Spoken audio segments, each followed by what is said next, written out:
Oke, teman-teman semuanya, hari ini kita akan mencoba untuk diskusi materi kita yang ketiga berkaitan dengan mata kuliah riset operasi, yaitu hari ini kita akan membahas materi linear programming dengan penyelesaian simplex. Ya. Jadi kemarin kita sudah sempat belajar tentang linear programming dengan metodenya metode grafis. Sekarang kita akan belajar dengan metode simplex. Nah, materi hari ini ada beberapa hal yang nanti akan kita diskusikan. Gitu ya. Yang pertama, kita akan sedikit membahas tentang dasar penyelesaian simplex. Ya. Kemudian apa itu penyelesaian simplex dan seterusnya nanti kan kita bahas di sini. Kemudian bentuk linear programming standar kita juga akan bahas di sini. Ya, kenapa kalau kita harus mengubah atau harus membuat bentuk LP standar. Kemudian yang ketiga juga kita akan membahas tentang pembuatan tabel simplex. Dan yang ketiga nanti ada sedikit informasi tentang penyelesaian basis. Gitu. Nah, ini adalah materi yang pertama, slide materi yang pertama, di mana metode simplex, ya Bapak Ibu semuanya, adik-adik semuanya, metode simplex ini adalah metode yang menerjemahkan titik sudut menurut definisi geometri ke dalam titik sudut menurut definisi aljabar. Jadi kalau kita kemarin belajar tentang metodenya metode grafis, maka di sana kita melihat atau kita menentukan titik sudut, ya itu menurut definisi geometri, ya. Jadi titik sudut itu dibentuk dari perpotongan kendala, gitu ya, kendala-kendala tertentu, gitu ya.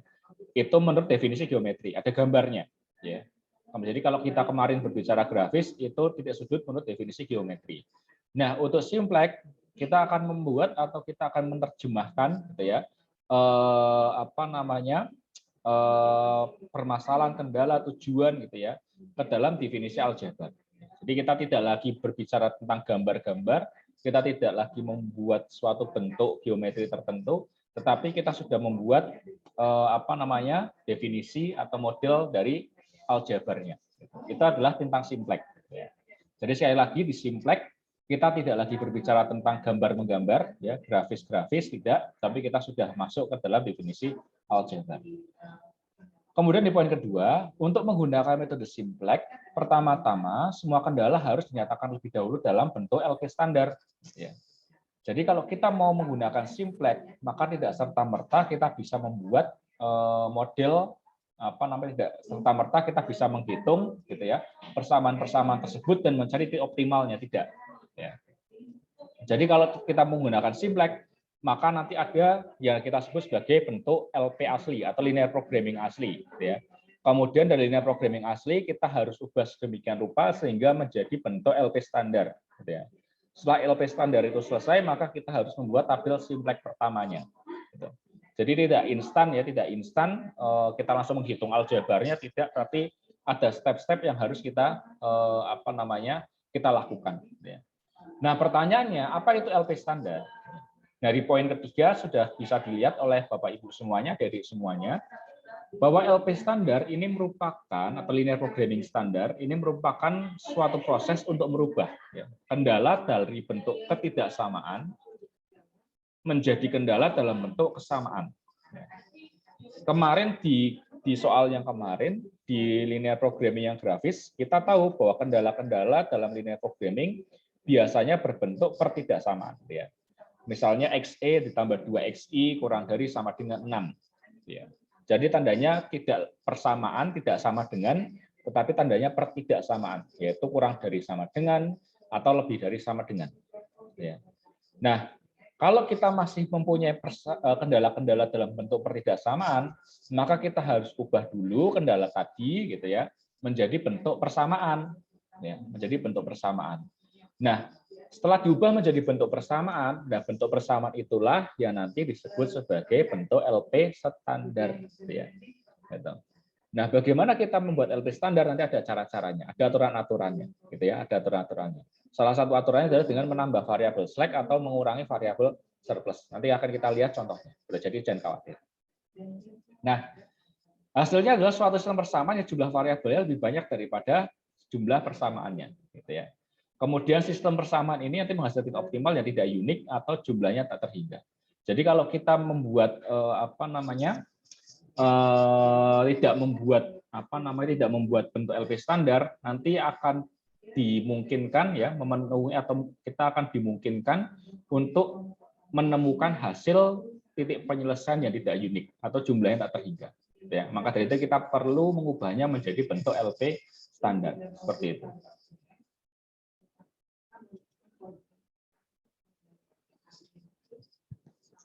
Nah, kemudian guna untuk mendapatkan penyelesaian yang unik, maka sejumlah variabel perlu dinilai 0 sehingga jumlah persamaannya sama dengan jumlah variabelnya.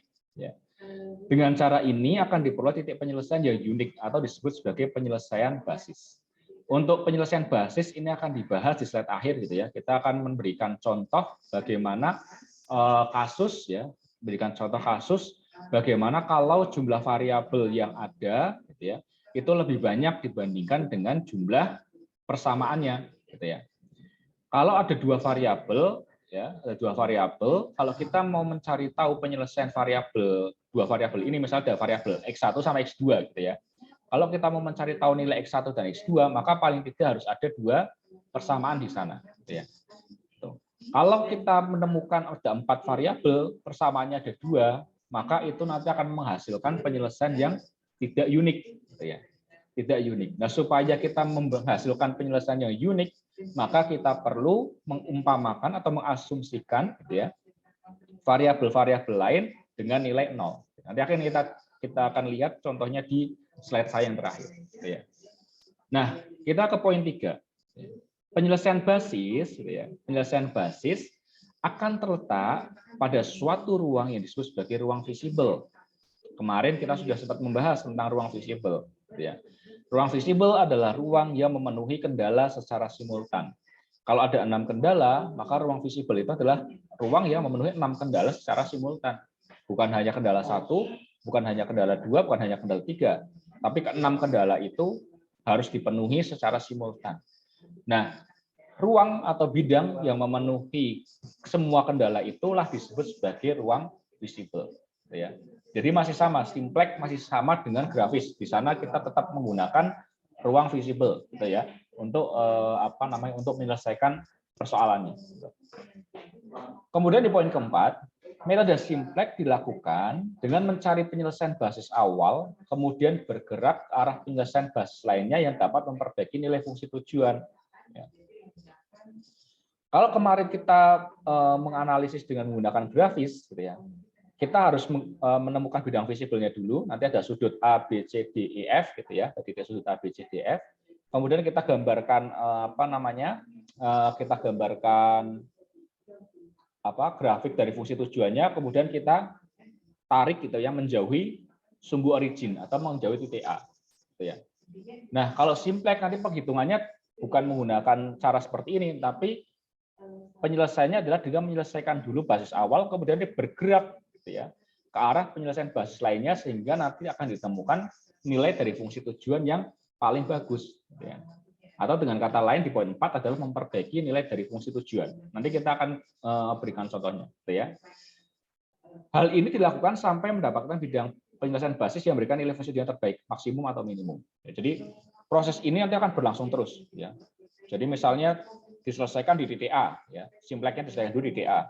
Titik A selesai, ternyata belum optimum, naik lagi ke titik B. Titik B belum optimum, naik lagi ke titik C dan seterusnya. Ya, sampai nanti ketemu nilai yang paling bagus. Ya, atau kalau bahasa lainnya adalah nilai maksimum untuk profit atau meminimumkan untuk biaya. Gitu ya. Jadi nanti bergantung teman-teman semuanya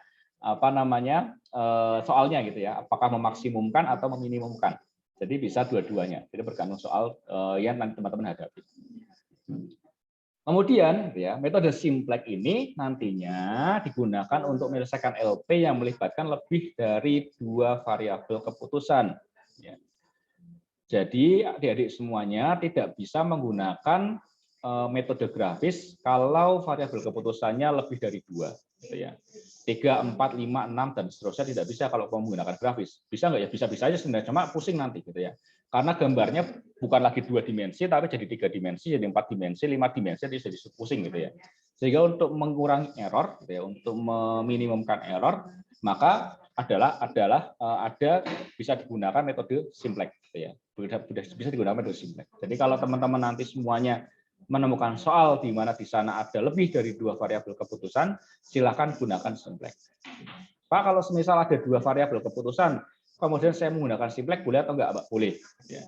Jadi walaupun nanti adik-adik misalnya menemukan soal ada 2 variabel keputusan, kemudian malas gambar-gambar misalnya ya, malas menggunakan grafis, maka bisa adik-adik gunakan metode simplex. Gitu ya.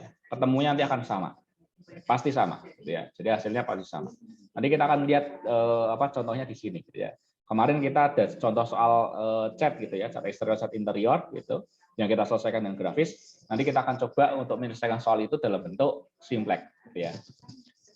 Nah, oleh karena itu, adik-adik semuanya, metode simplex dalam linear programming ya, ini akan sangat cocok untuk digunakan dalam menyelesaikan masalah-masalah bisnis ya, khususnya yang nanti melibatkan banyak aktivitas seperti produksi, distribusi, pemasaran, ya, kemudian pembiayaan dan lain sebagainya. Produksi contohnya itu kan tidak pengambilan keputusannya tidak mungkin hanya satu, ya, bisa saja ada 2, 3, 4, 5 dan seterusnya. Gitu ya. Distribusi juga sama, pengambilan keputusannya, variabel keputusannya bisa saja ada 2, 3, 4 dan seterusnya. Ya. Jadi selama aktivitas itu, aktivitas bisnis itu melibatkan banyak lini, gitu ya, maka ini akan sangat cocok diselesaikan dengan menggunakan metode simplex. Gitu ya. Kemarin di kelas saya sempat ada pertanyaan, Pak, ini sebenarnya bisa digunakan untuk masalah apa aja sih, Pak? Gitu ya. Simplex ini bisa digunakan atau linear programming bisa digunakan untuk masalah apa aja sih, Pak? Jadi kalau kita berbicara linear programming itu bisa banyak sekali digunakan untuk menyelesaikan berbagai masalah-masalah yang teman-teman hadapi. Ya. Mulai dari masalah keuangan, kemudian nanti bisa masalah produksi, gitu ya. Kemudian ada lagi mungkin di di kesehatan, gitu ya. Jadi sangat fleksibel, ya, dan sangat applicable. Ya, sangat mudah diterapkan, sangat cocok diterapkan di berbagai di berbagai permasalahan. Gitu. Jadi jangan khawatir kalau teman-teman belajar riset operasi. Gitu ya.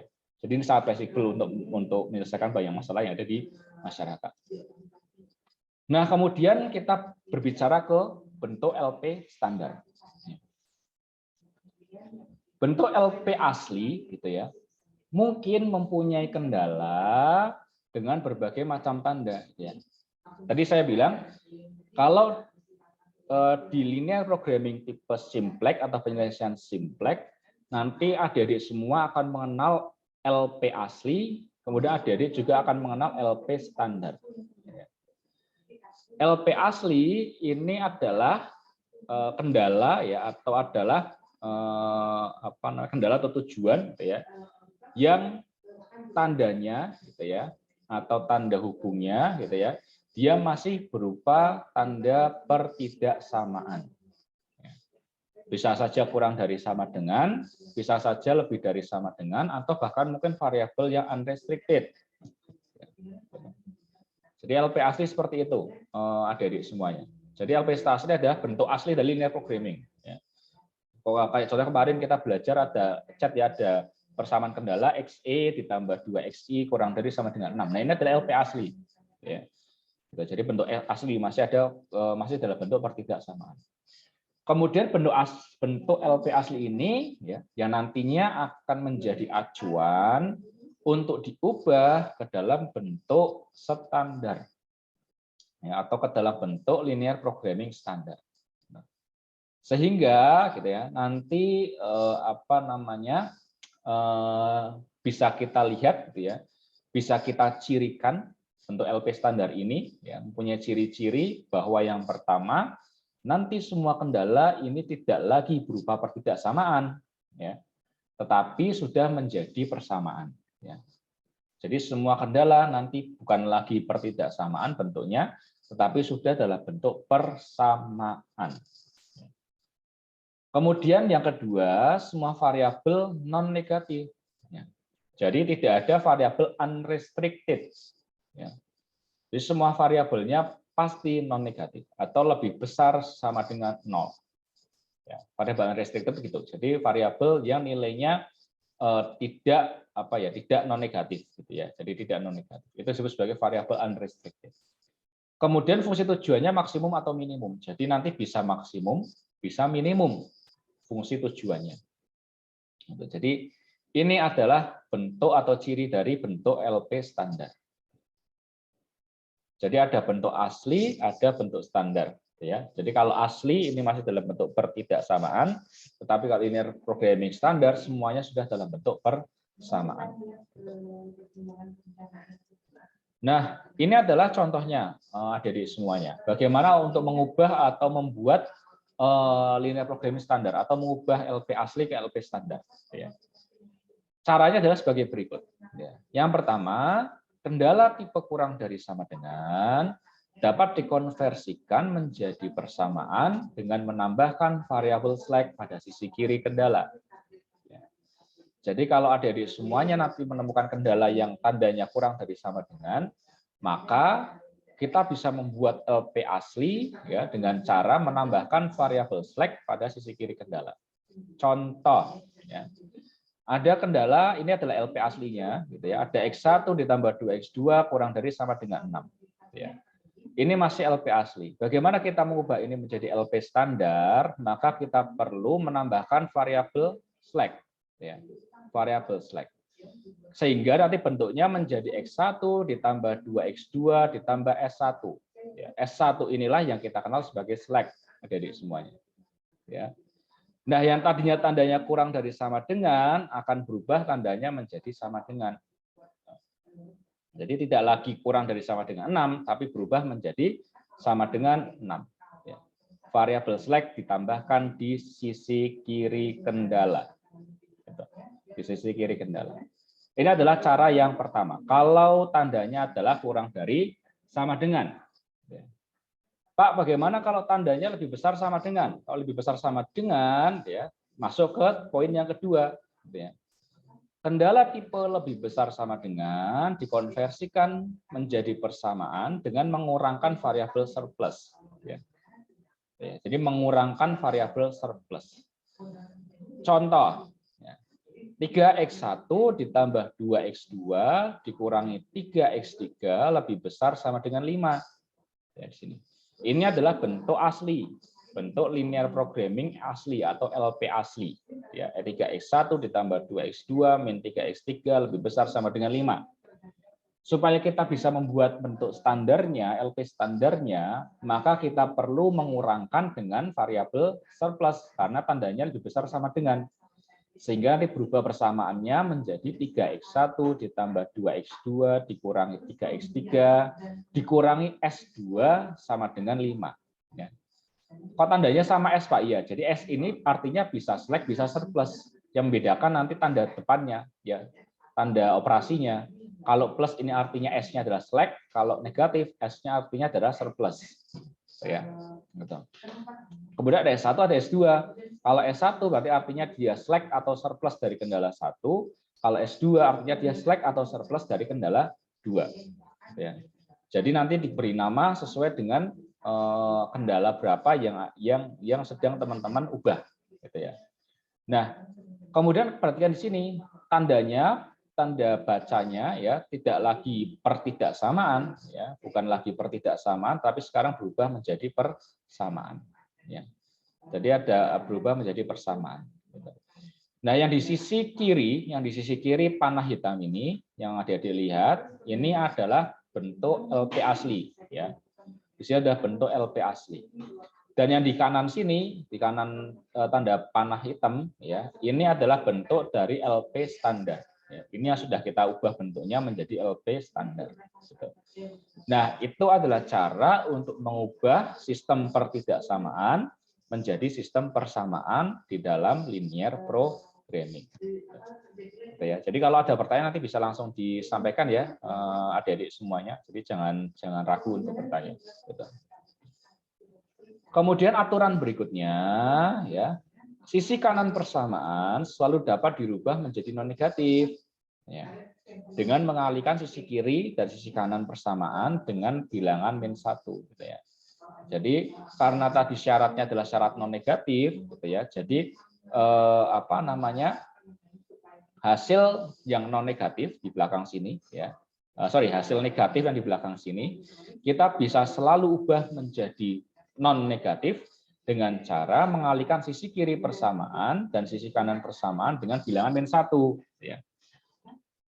Contoh, ya.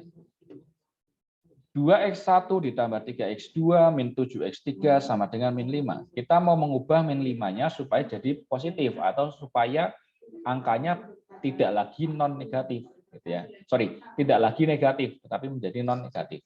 Gitu. Caranya gimana ya? Dengan cara mengalihkan semua bilangan ya, semua huruf, semua variabel di sisi kiri dan sisi kanan dengan min 1. Ya, kita kalikan di sisi kanannya min 1, sisi kirinya juga min 1. Gitu ya. Sehingga nanti hasilnya adalah min 2x1 min 3x2 plus 7x3 sama dengan 5. Ya. Yang di sisi kiri ini adalah LP asli, yang di sisi kanan ini adalah LP standarnya. Gitu ya. Nah, kemudian ada lagi syarat lainnya ya. Kalau adik-adik semuanya ya menggunakan cara tadi ya mengalihkan sisi kiri dan sisi kanan dengan min 1, kalau tandanya masih berupa tanda pertidaksamaan, maka tanda pertidaksamaan ini juga akan berubah arahnya. Ya, juga akan berubah arahnya. Contoh, 2x1 dikurangi x2 kurang dari sama dengan min 5. Kita mau mengubah min 5-nya yang tadinya bilangan negatif menjadi bilangan non negatif ya, dengan cara mengalihkan min 1. Maka berubah menjadi min 2x1 ditambah x2 ya. Tandanya berubah, tadinya kurang dari sama dengan, berubah menjadi lebih besar sama dengan 5. Ya, besar sama dengan 5. Jadi hati-hati kalau adik-adik semuanya menggunakan cara ini untuk model matematika yang masih bentuknya persamaan. Yang masih bentuknya pertidaksamaan. Ya. Maka kalau masih bentuknya pertidaksamaan, kalau dikalikan min 1 semuanya, maka tandanya juga akan switch. Gitu ya. Yang tadinya kurang dari sama dengan akan berubah menjadi lebih besar sama dengan.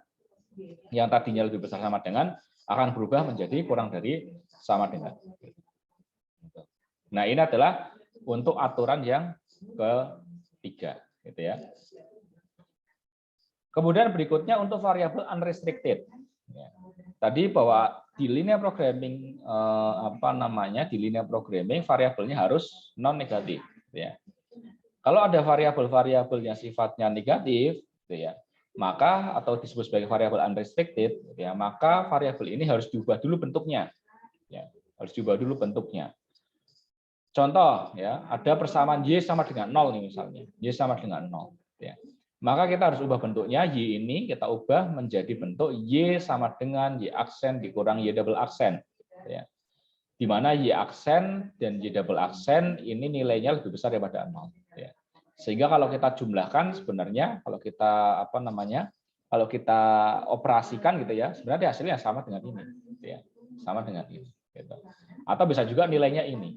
Bisa juga nilainya ini, gitu ya. Gitu. Tapi di mana y-nya lebih besar daripada 0, y aksen lebih besar daripada 0, y double aksen lebih besar daripada 0, ya ini artinya dia sudah memenuhi syarat yang non negatif. Ya. Gitu. Jadi kalau ada variabel unrestricted, sekali lagi, di mana variabelnya itu nilainya tidak lebih besar sama dengan 0, jadi bisa sama dengan 0, bisa kurang dari 0, bisa lebih besar daripada 0, gitu ya. Maka variabel ini perlu kita ubah dulu menjadi variabel yang restricted dengan cara mengubahnya menjadi bentuk ini. Y sama dengan y aksen dikurang y double aksen. Di mana y aksen ini nilainya lebih besar sama dengan 0, dan y double aksen juga nilainya lebih besar sama dengan 0. Ya. Sehingga bentuk ini menjadi memenuhi syarat ya, memenuhi syarat bentuk standar ya, yaitu syarat non negatif. Ya. Bukan kita kan sudah bahas bahwa tidak mungkin di linear programming ada ada tanda yang negatif, kan tidak mungkin, selalu non negatif. Ya. Paling kecil nilainya 0. Ya. Lebih besar boleh, kurang tidak boleh. Gitu ya. Seperti itu. Ini adalah bentuk dari LP standar lagi.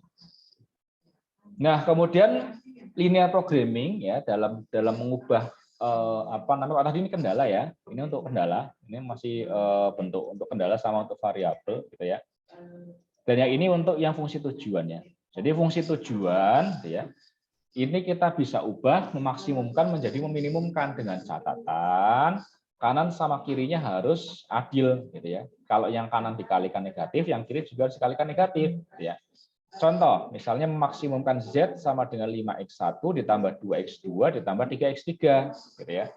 Nah, saya boleh saja mengubah ini menjadi meminimumkan dengan cara mengalihkan semuanya dengan negatif ya. Min Z sama dengan min 5x1 min 2x2 min 3x3 ya.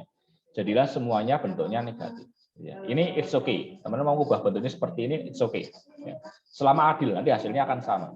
Ya, gitu. Nah, di poin yang kedua, perubahan tipe fungsi tujuan ini tidak mengubah nilai optimal dari X1, X2, X3, ya, atau sama untuk kedua tipe fungsi tersebut.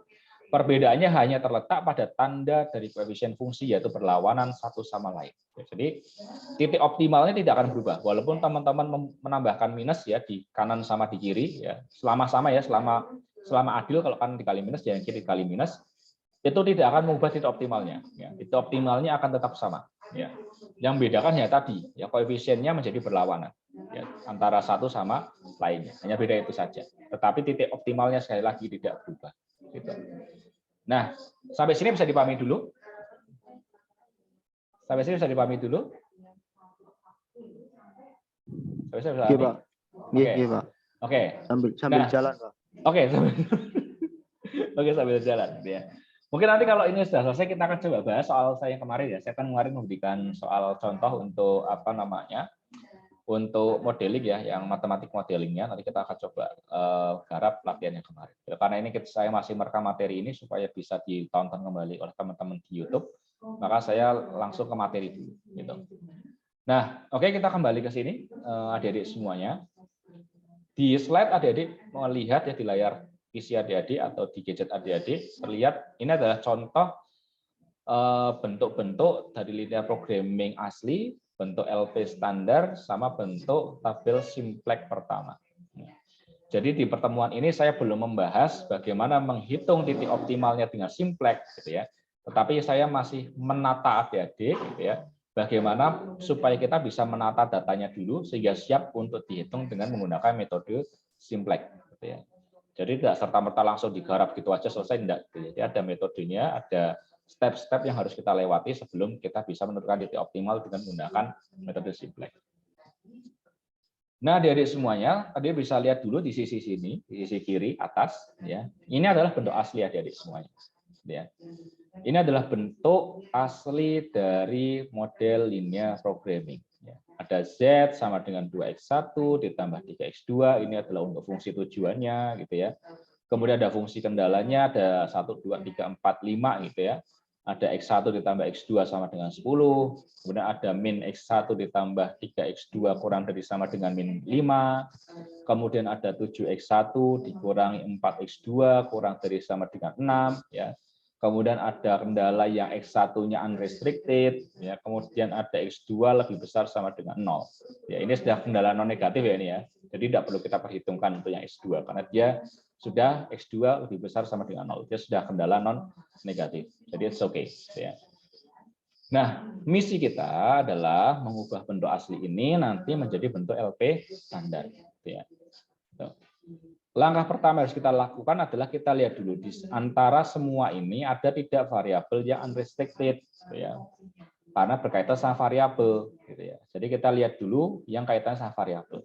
Tadi kan ada 3 ya dari semua di sini. Ini ada bentuk LP standar untuk fungsi kendala, ada bentuk LP standar untuk variabel, kemudian ada bentuk LP standar untuk fungsi tujuan. Ya.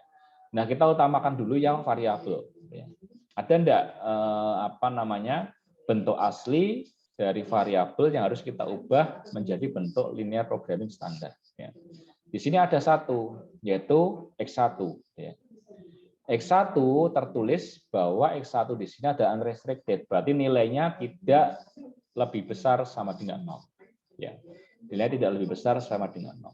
Sehingga variabel ini harus diubah dulu bentuknya, ya, menjadi bentuk LP standar yang sesuai dengan kriteria ini. Ya. Berarti kita lihat aturan yang variabel, nah ini. Ya. Variabel yang unrestricted kita harus ubah, ya, dari Y sama dengan 0 atau Y kurang dari 0 atau Y lebih besar dari 0 harus kita ubah bentuknya menjadi Y sama dengan X aksen dikurangi X double aksen. Ya. X aksen dikurangi X double aksen. Gitu.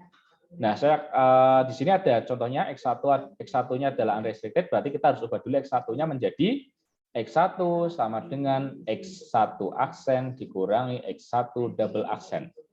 Ya. Sama seperti ini. Ya. Y sama dengan Y aksen dikurangi Y double aksen. Karena di sini X1 yang menjadi unrestricted adalah yang X1, maka yang X1 kita ubah menjadi X1 sama dengan X1 aksen dikurangi X1 double aksen. Gitu. Sampai sini bisa dipahami dulu? Bisa dipahami? Atau masih ada yang dibingungkan? Ada yang dibingungkan? Nah, ini contohnya ya. Tadi kita punya X1-nya dia unrestricted, ya kan? Dia unrestricted, ya kan?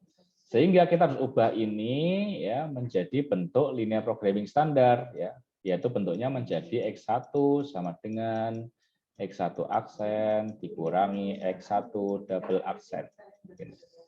Ini ya. Nah, ini adalah bentuk X1 yang harus kita acu ya. Bentuk X1 yang harus kita acu. Gitu.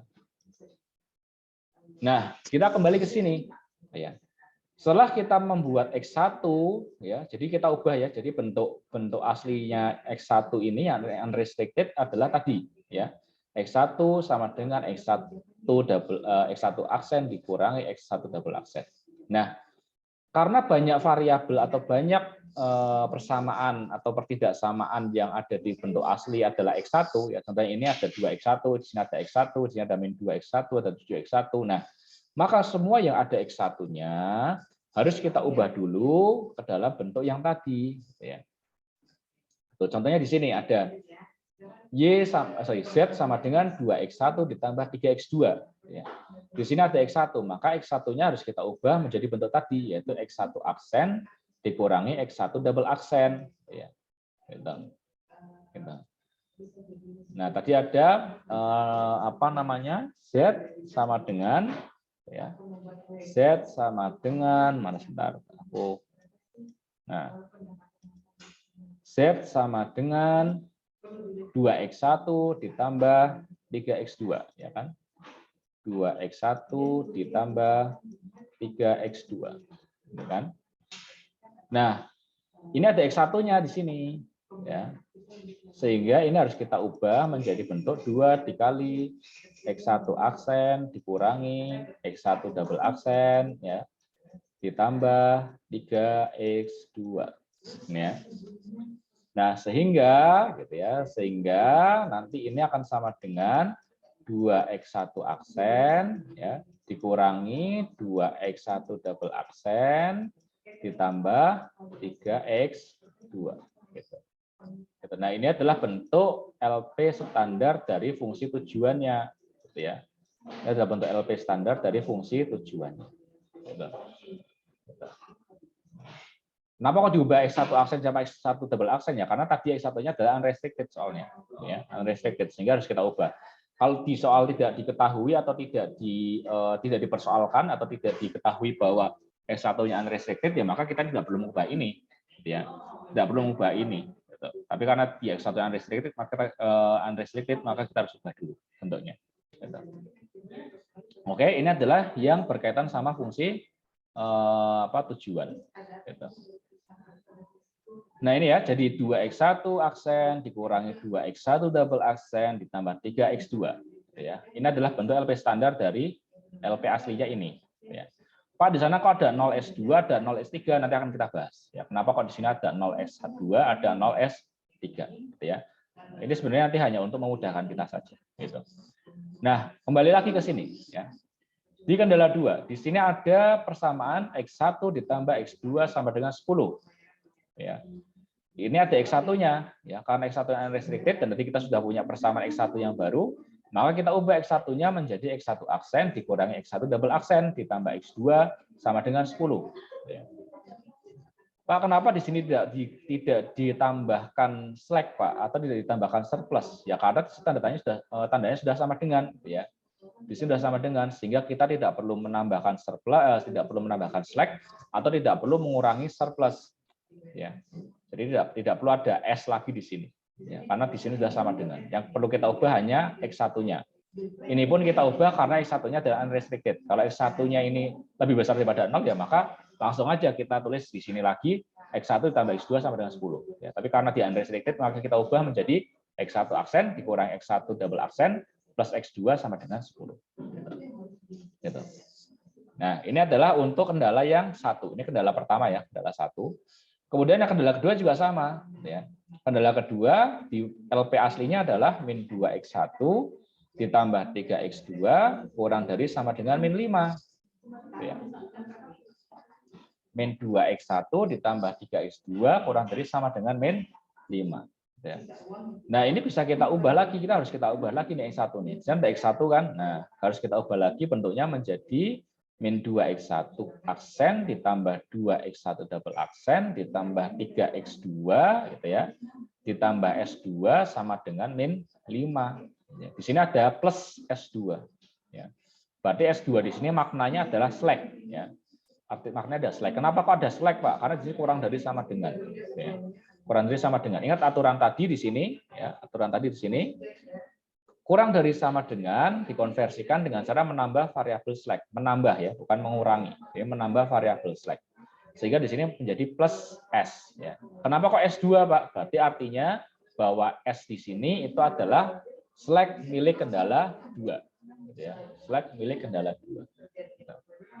Dan ini dapetin dari mana, Pak? Dari tadi caranya gitu ya. Cara tadi sama. X1-nya ini kita ubah menjadi X1 aksen ya, dikurangi X1 double aksen ya. Sehingga kalau kita kalikan ketemulah min 2x1 aksen ditambah 2x1 double aksen ya. Ini contohnya. Saya coba buat saja deh biar tidak bingung. Bentar.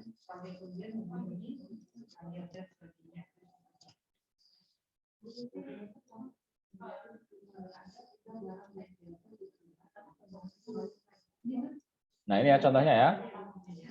Sorry.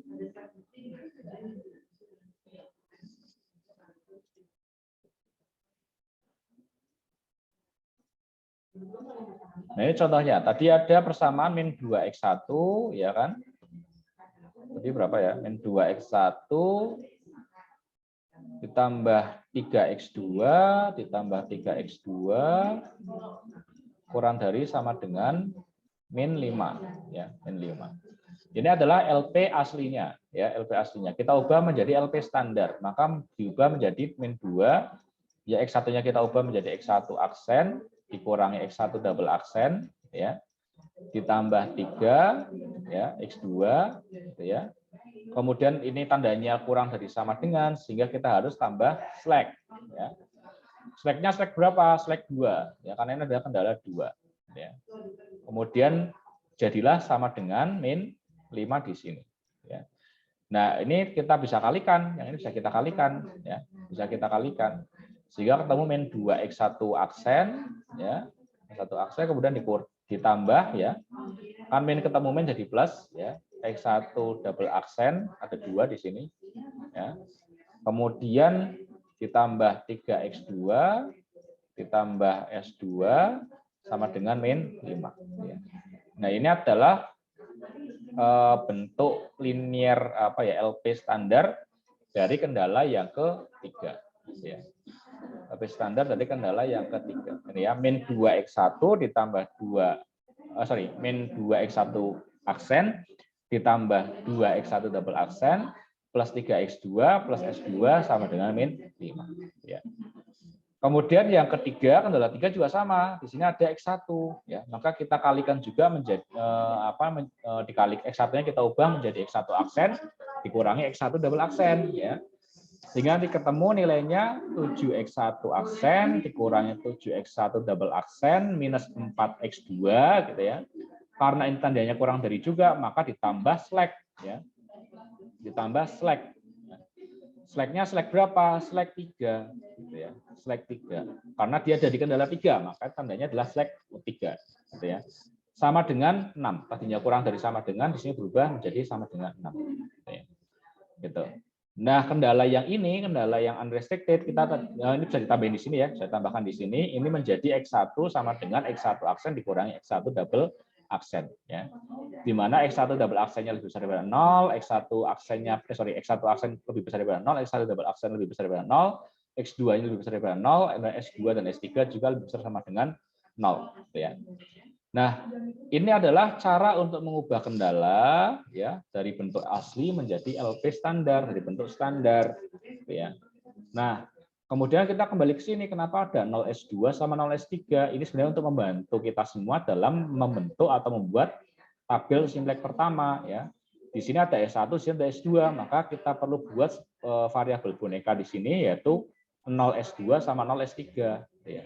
Untuk mengakomodir variabel di sini, S2 di sini, sama S3 di sini. Ya.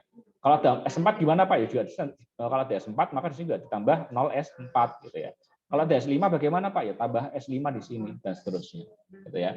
Tapi di sini koefisiennya 0 ya, ada di semuanya. Jadi sebenarnya tidak ada. Sebenarnya tidak ada S2, S3 itu tidak ada di fungsi tujuan gitu ya. Karena biar memudahkan kita nanti untuk memasukkan ke tabel simplex pertama, kita buatlah 0 S2 sama 0 S3 gitu ya.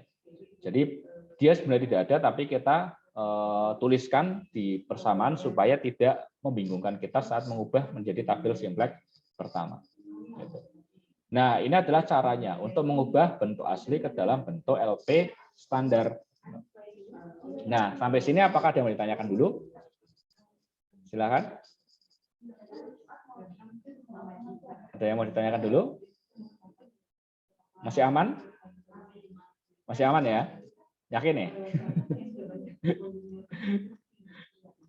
Oke, kalau masih aman, maka kita lihat di sini di tabel yang simplex pertama. Jadi di pertemuan hari ini misi saya adalah adik-adik semua tahu bagaimana menyusun bentuk asli, kemudian bagaimana menyusun bentuk LP standarnya, kemudian bagaimana menyusun tabel simplex pertama. Jadi misi saya di pertemuannya adalah ini, tiga ini. Ya. Ini masih belum masuk ke dalam hitung-hitungan simplexnya dari semua. Ini masih ini kita masih hanya murni untuk menata tabel, ya. Murni untuk menata tabel, belum sampai ke hitung-hitungannya. Ya. Jadi mohon adik-adik benar-benar bisa dipahami, gitu ya, bisa dipahami satu persatu gitu ya, minumkan apa, maksimumkan apa, kemudian kendalanya apa dan seterusnya. Bagaimana mengubah LP asli ke dalam LP standar, kemudian setelah tahu LP standar, bagaimana mengubahnya menjadi bentuk tabel simplex pertama.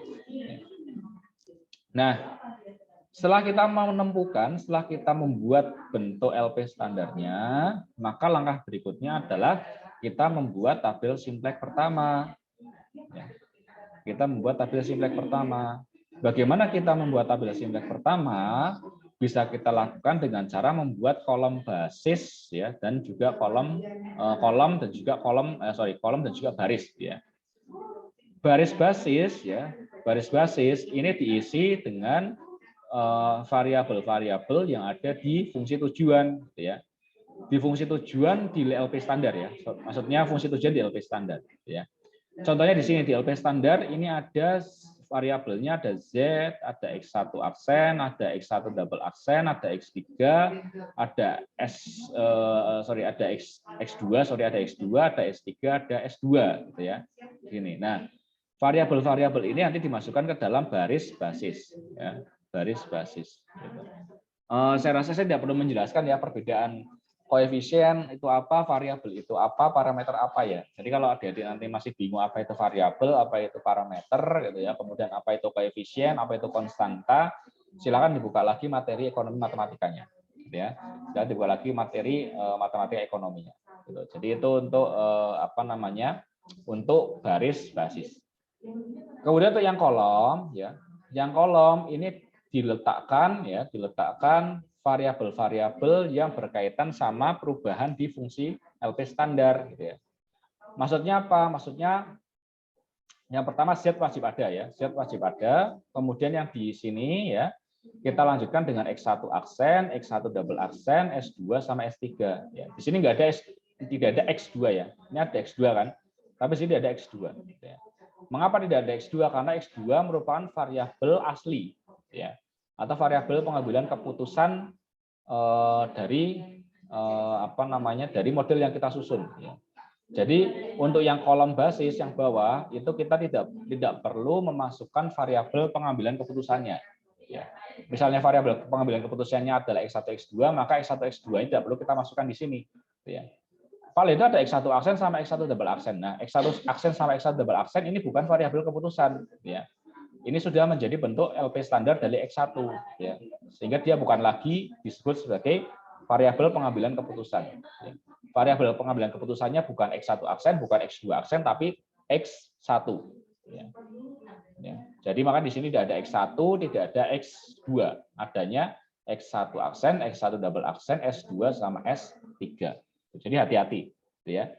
Hati-hati dalam menyusun kolom sama tabel ini, baris ini. Ya. Kolom sama baris dari simplex pertama. Nah, setelah selesai kita membuat tadi baris sama kolomnya, gitu ya, maka kita harus melengkapi isi yang ada di dalamnya. Ya, isi ada di dalam sini, ya, yang putih-putih ini, gitu ya. Nah, bagaimana caranya? Kita lihat di sini dulu yang pertama di baris Z, ya, di baris Z.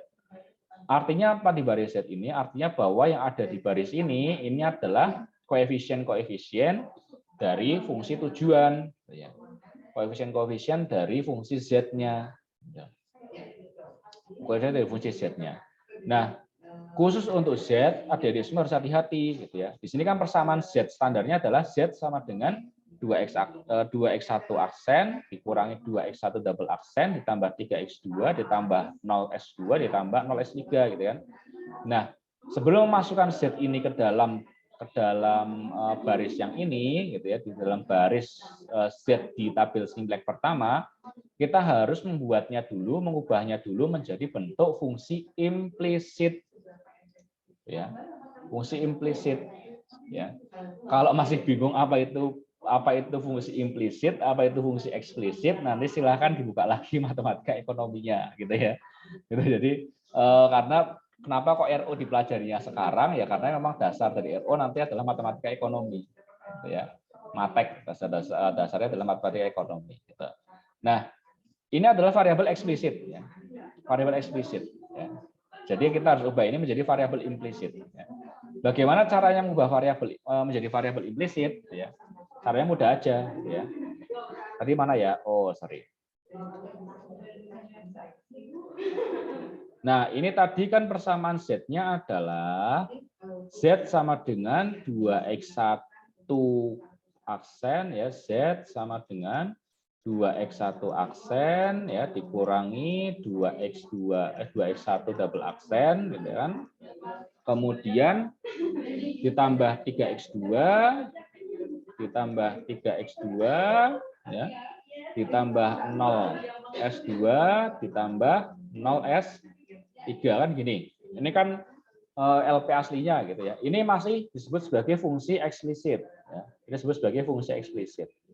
Kalau mau mengubah ini menjadi fungsi implisit, maka kita geser ya. Kita geser semua yang di kanan ke kiri, gitu ya. Sehingga nanti ketemu Z, ya, dikurangi 2x1 aksen, kemudian ditambah 2x1 double aksen, ya, dikurangi 3x2, ya, kemudian dikurangi 0s2, dikurangi lagi 0s3 sama dengan 0. Ya. Nah, inilah yang disebut sebagai fungsi implisit, ya, yang bawah ini, ya. Ini disebut sebagai fungsi implisit. Ada sama dengan 0 di sini, gitu. Nah, persamaan inilah yang nanti kita ubah, kita masukkan ke dalam tabel simplex pertama, khususnya di baris Z, ya. Khususnya di baris Z. Sehingga nanti Z-nya 1, ya. Ini koefisiennya Z kan 1 di sini nih, harusnya ada 1, cuma karena 1 saya boleh tidak tulis di sini. Kemudian koefisien X1 aksen ini min 2, koefisien X1 double aksen ini adalah 2, koefisien X2-nya adalah min 3, koefisien S2 dan S3-nya adalah 0 semua, gitu ya. Sehingga nanti kita masukkan aja, ya. Kita masukkan ke tabel simplex pertama, yaitu 1, ya. X1 aksennya di min 2, X1 double aksennya 2, X2-nya tadi min 3, gitu ya. Kemudian S2-nya 0, S3-nya juga 0. Gitu. Nah, inilah pengisian untuk yang baris Z, ya. Baris Z. Nah, setelah baris Z, maka kita isi yang baris X1 aksen. Baris X1 aksen ini nanti diisi oleh kendala yang pertama, ya. Kendala yang pertama, kemudian X1 double aksen diisi oleh kendala kedua dan seterusnya, gitu ya. Sampai S3 diisi oleh kendala yang ketiga dan yang keempat juga, baris S3 yang keempat ini diisi oleh kendala 4 di sini, gitu ya.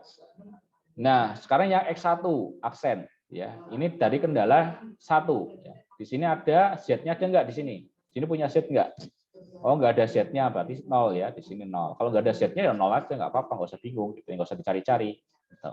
Nggak ada Z-nya, maka 0. Karena berarti dia artinya tidak punya variabel Z. Ya. Kemudian X1 aksen, dia ada berapa koefisiennya? 1. Kita tulis di sini. Ya. Kemudian X1 double aksen, koefisien ada berapa? -1. Ya. Kemudian X2-nya ada berapa? 1. Gitu ya. Kemudian S2, S3-nya 0, 0. Ya, karena dia nggak punya S2, tidak punya S3, maka tulis 0. Kemudian yang kendala 2 sekarang. Di sini X1 aksennya ada berapa? Z-nya dulu ya. X1 double aksen, Z-nya kan tidak punya, dia 0. Ya. Kemudian X1 aksennya dia punya -2, masukkan. Ya. Kemudian X1 double aksen dia punya 2, masukkan. Ya. Kemudian S2-nya dia punya 3, masukkan. Ya. Kemudian dia punya S2, masukkan 1 di sini. Ya. Kemudian S3-nya 0. Ya. Itu untuk yang kendala 2. Kemudian kendala 3 juga sama. Ya. Kendala 3 dia nggak punya Z, sehingga Z-nya 0 di sini. Ya. Kemudian dia punya X1 aksen nilainya 7, masukin 7. Punya X1 double aksen nilainya -7, masukin. Ya. Dia punya nilai X2 -4, masukin -4. Dia nggak punya S2 0. Dia punya S3 1 ya. Punya S3 sebanyak 1, udah masukin 1 di sini. Gitu. Nah, ini adalah untuk kendala 3. Nah, kendala 4-nya mana? Kendala 4 ini ya. Ya, tadi saya bilang di sini harusnya ada kendala 4 yang ditambahin aja oleh teman-teman semuanya. Di mana kendala 4 berbunyi X1 sama dengan X1 aksen dikurangi X1 double aksen ya. Nah, dia juga dimasukin aja sehingga Z-nya 0, X1-nya 1, X1 aksennya 1, X1 double aksennya -1 ya. Ini bisa ditambahin ya. Ini kurang min-nya gitu ya. Jadi X1 aksennya 1, X1 double aksennya -1 di sini gitu ya. Dia tidak punya X2, dia tidak punya S2, dia tidak punya S3 gitu ya. Nah, inilah yang disebut sebagai tabel simplex pertama. Ya. Yang disebut sebagai tabel simplex pertama. Ingat, ini kita masih belum menghitung simplexnya, gitu ya. Kita masih belum menghitung simplexnya. Jadi silakan diperhatikan dulu bentuk asli itu apa, bentuk standarnya bagaimana, kemudian tabel simplex pertamanya seperti apa. Jadi ini harus diperhatikan dulu oleh adik-adik semuanya. Sampai sini bisa dipahami dulu, silakan. Bisa dipahami dulu? Atau ada pertanyaan, monggo? Apakah ada pertanyaan? Silakan. Tidak ada? Kalau tidak ada, maka saya lanjutkan. Saya lanjutkan di slide ini. Nah, silakan nanti adik-adik semuanya bisa mencoba, mencoba dengan soal yang minggu lalu kita bahas. Ada cat eksterior sama cat interior. Ada kasus tentang pabrik cat, pabrik cat yang memproduksi cat eksterior sama cat interior dengan adanya berbagai kendala. Kita kemarin sudah menemukan bentuk aslinya, mulai dari Z sama dengan 3XI ditambah 2XI sampai kendala bahan baku A, kendala bahan baku B, dan seterusnya. Nah, coba nanti adik-adik semuanya bisa mencoba mencari kira-kira bentuk LP standarnya bagaimana dari soal ini. Kemudian coba ditentukan tabel simplex pertamanya bagaimana. Nanti kita akan coba bahas untuk soal ini di minggu depan. Karena minggu depan kita nanti bahas contoh soalnya ini. Kita mau membuktikan apakah betul sih kalau kita menggunakan grafis hasilnya sama dengan saat kita menggunakan simplex. Makanya kita nanti tetap saja menggunakan soal yang sama, contoh yang sama, yaitu cat eksterior sama cat interior. Nah, ini adalah contoh lainnya. Ini adalah penyelesaian basis teman-teman. Jadi ini yang saya bilang tadi di awal bahwa kalau jumlah variabelnya lebih banyak daripada jumlah persamaannya, gitu ya. Ini ada 4 variabel, X1, X2, X3, X4, tapi persamaan cuma ada 2 ya. Persamaannya cuma ada 2, yaitu X2, ditambah X2 ditambah 4, X3 ditambah X4 sama dengan 2, dan satunya lagi adalah X1 ditambah 2X2 ditambah 2X3 ditambah X4 sama dengan 3 gitu ya. Jadi di sini soal ini ada 4 variabel, ada 2 persamaan ya. Nah, kalau persamaan ini diselesaikan, maka hasilnya adalah tidak unik, gitu ya. Maka persamaan ini hasilnya tidak unik, ya. Alias penyelesaiannya ada sangat banyak, gitu ya. penyelesaian sangat banyak atau tak terhingga penyelesaiannya. Nah, supaya kita bisa menyelesaikan soal semacam ini, kita harus cari dulu penyelesaian basisnya, gitu ya. Dengan cara apa? Dengan cara memisalkan beberapa variabel dengan 0, gitu ya. Berapa variabel yang dimisalkan? Ya rumusnya ini, ada n min m, gitu ya. Ada ada m persamaan, ada n variabel. M ini jumlah persamaan, kemudian n-nya adalah jumlah variabel, ada 2 persamaan, 4 variabel, kita kurangi, selisihnya adalah 2. Jadi nanti ada 2 variabel yang kita asumsikan nilainya sebagai 0, gitu ya. Nah, ini adalah contohnya, gitu ya. Kalau kita tadi ada 2 ya, di sini kita lihat ada 2 variabel yang kita misalkan sebagai 0, gitu ya. Maka nanti ada banyak kemungkinan, gitu ya. Yang pertama x2 dan x4-nya 0, kemudian bisa saja x3-nya 0, x4-nya 0, gitu ya. Jadi x2, x4, x3, x4, x1, x2, dan seterusnya. Gitu ya. Nah, nanti kita cari penyelesaian yang konsisten. Gitu ya. Penyelesaian yang konsisten. Jadi kita jangan pakai yang penyelesaian tidak konsisten. Contohnya ini penyelesaian tidak konsisten. Kenapa tidak konsisten? Karena kalau kita samakan variabelnya, ini kan 2x1 ditambah 4x2 sama dengan 2. Ya kan? Kalau saya umpamakan x2-nya 0, x4-nya 0 di sini, ya, x2-nya 0, x4-nya 0, maka nanti persamaannya menjadi 2x1 plus 4x3 sama dengan 2, yang satunya x1 ditambah 2x3, gitu ya, sama dengan 3, gitu ya. Kalau saya mau menghilangkan x1 misalnya harus saya kalikan 2, ya. Kalau saya menghilangkan x3 juga harus saya kalikan 2. Sehingga nanti ketemu hasilnya 2x1 ditambah 4x3, gitu ya. Nah, x1 sama x3-nya sama-sama habis nih, ya kan? Sama-sama habis sehingga tidak bisa diselesaikan. Makanya disebut sebagai penyelesaian basis yang tidak konsisten. Ya. Ini hanya contoh saja untuk untuk penyelesaian basis adalah seperti ini. Jadi kalau kita menemukan menemukan variabel yang lebih banyak daripada jumlah persamaannya, gitu ya, maka penyelesaiannya menjadi tidak unik, ya. Alias nanti penyelesaiannya bisa tak terhingga, ya, bisa terhingga. Untuk mengatasi itu, untuk membuat suatu variabel yang unik, maka kita harus buat penyelesaian basis, ya, penyelesaian basis, di mana kita asumsikan tadi, gitu ya. Nah, itu adalah berkaitan dengan linear programming yang simplex. Ya, ini kita masih perkenalan dulu tentang metode simplex, gitu ya. Jadi monggo ini bisa dicoba oleh adik-adik semuanya. Kemudian nanti bisa bisa kita bahas di pertemuan kita minggu depan.